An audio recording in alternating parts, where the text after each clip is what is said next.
So this is Jake. He is approximately 10 years old. Pitbull, they just pulled him off the streets from a rescue, and he has a pretty loose gait.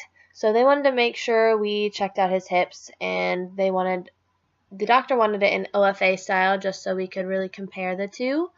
But first we're going to be doing a lumbar x-ray, so you'll kind of see me speed through that in a minute. But I went ahead and put all my PPE on, which includes the lead apron, the thyroid collar, and you will see me eventually put on gloves and my dosimetry badge. There you just saw me measuring the patient. I just wanted to make sure I would have my parameters correct, and here's the technique chart. And I believe he was set to 63 and 10, so I wanted to make sure I got as close to that as possible.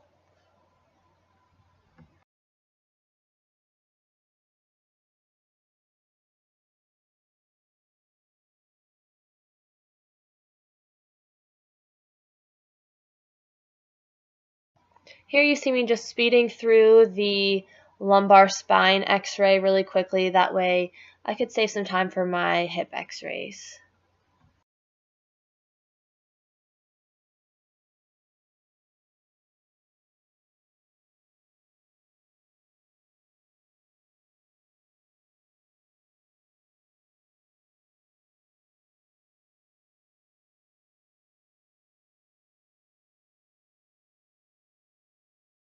For an OFA radiograph, you want to make sure you have your parameters set right on your machine. Typically for an OFA x-ray, you want a low kVp and a high MAS, so you can get that really, really high contrast film. When measuring the patient, you want to make sure that you are measuring at the thickest part of the pelvis.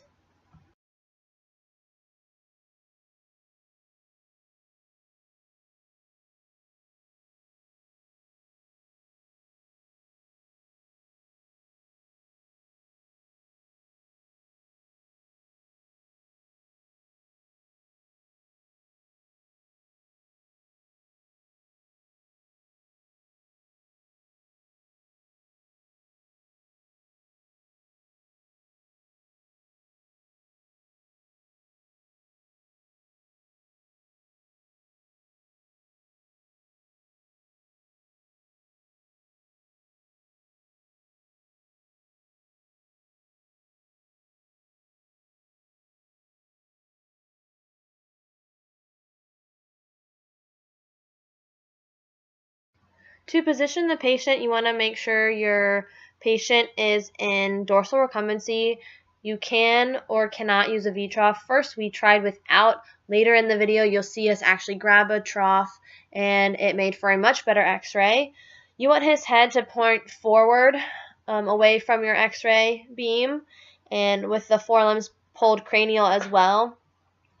For the back legs, you want to have the person grasping each hind limb around where the metatarsus is. You'll actually see me grab the hock because it was a little bit easier there to grab than the metatarsus. You want to rotate both the legs medially.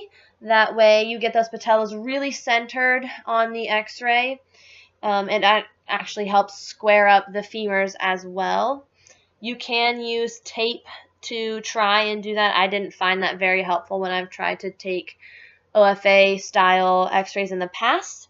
But the more pressure you put down on those legs when you are trying to take the x-ray, the better x-ray you tend to get.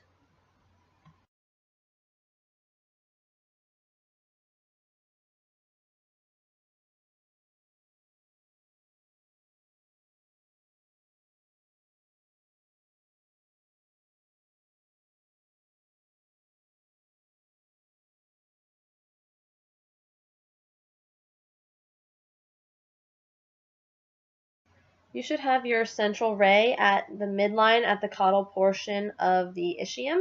And then for your borders, you want the last two lumbar vertebrae to the distal patella.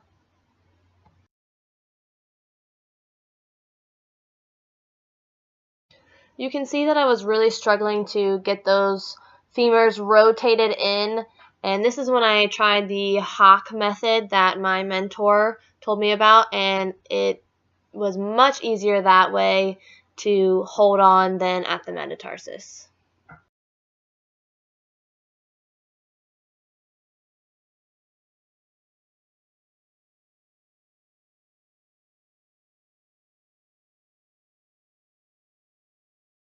So here's the first of 3 x-rays that I ended up taking to try and get that OFA style radiograph, and you can see that the pelvis is tilted a little bit towards the left, and the patellas are very, very distal still, so we want to go ahead and take another x-ray, try to get it as straight as we can.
Now you can see in my second radiograph that the pelvis is a lot more straight, but the patellas are still too distal to be considered OFA style.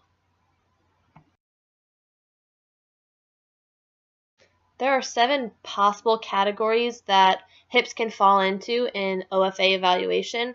The normal ones would be excellent, good, and fair, and the other ones are borderline and dysplastic, which is mild, moderate, and severe hip dysplasia.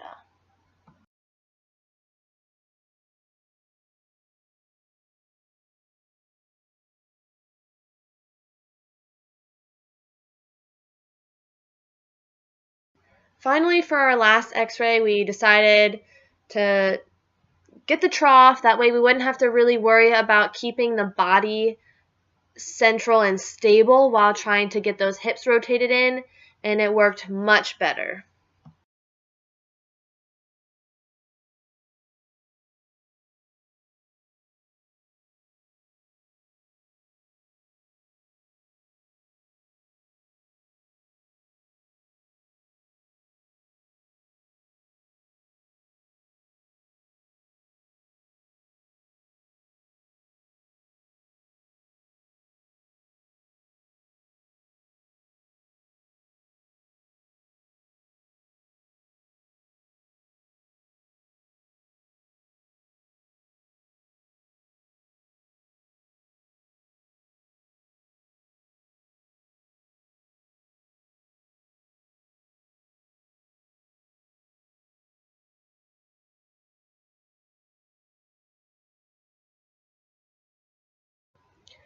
In my last x-ray, it was such a good x-ray. My mentor, who was in the video with me, actually let out a big yay because it was so square and the patellas were very, very central, and she just thought it was a great x-ray and it was worthy of being sent out.